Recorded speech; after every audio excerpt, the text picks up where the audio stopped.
Dear students, আজকের ইংরেজি গ্রামারের আলোচনার বিষয়বস্তু হচ্ছে অপারেটিভ সেন্টেন্স। এর আগে ধারাবাহিকগতভাবে অ্যাসার্টিভ, ইন্টারোগেটিভ এবং ইম্পারেটিভ সেন্টেন্স ক্লাস হয়েছে। আজকের ক্লাস হচ্ছে অপারেটিভ সেন্টেন্স। ডিয়ার স্টুডেন্টস, আমরা জেনে নেব অপারেটিভ সেন্টেন্স কাকে বলে, অপারেটিভ সেন্টেন্সের স্ট্রাকচার এবং বহু প্রচলিত যে ইংরেজি বাক্য, সেই বাক্যগুলো রয়েছে অপারেটিভ সেন্টেন্সের মধ্যে। তো চলো দেরি না করে ক্লাসে যাওয়া যাক। বলছে অপারেটিভ সেন্টেন্স যে বাক্য দ্বারা মনের ইচ্ছা, কামনা, বাসনা, আশীর্বাদ ও অভিশাপ করা বোঝায় তাকে অপারেটিভ সেন্টেন্স বলে।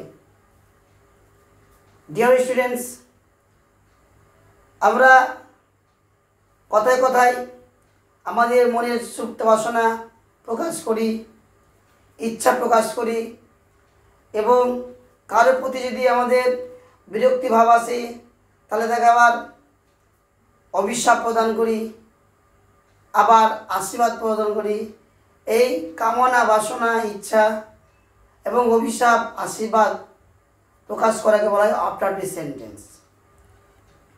বলছে structure of operative sentence.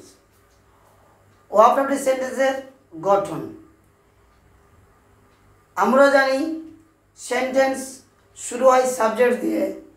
Subject, verb plus object বা এক্সটেনশন থাকে। কিন্তু অপারেটিভ সেন্টেন্স এমনই এক ধরনের বিশেষ সেন্টেন্স যার শুরু হচ্ছে মে দিয়ে। এখানে দেখো 1, 2, 3 ধরনের স্ট্রাকচার এর রয়েছে। প্রথম যে স্ট্রাকচার সেটা হচ্ছে মে দিয়ে শুরু হবে। প্রথমে থাকবে may plus subject plus verb plus object অথবা এক্সটেনশন। দ্বিতীয় যে স্ট্রাকচার সেটা হচ্ছে লং লিভ দিয়ে শুরু হবে। লং লিভ প্লাস সাবজেক্ট অথবা আদার্স।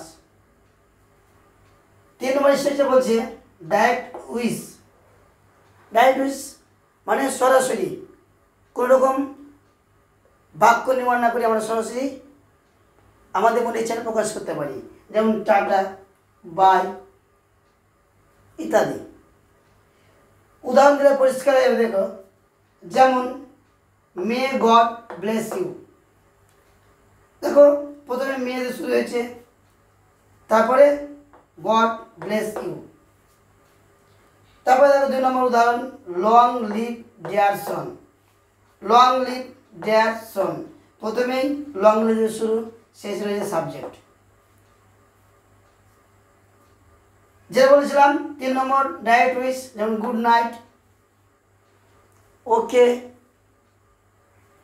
By bye ETC. এ হচ্ছে অপারেটিভ সেন্টেন্স।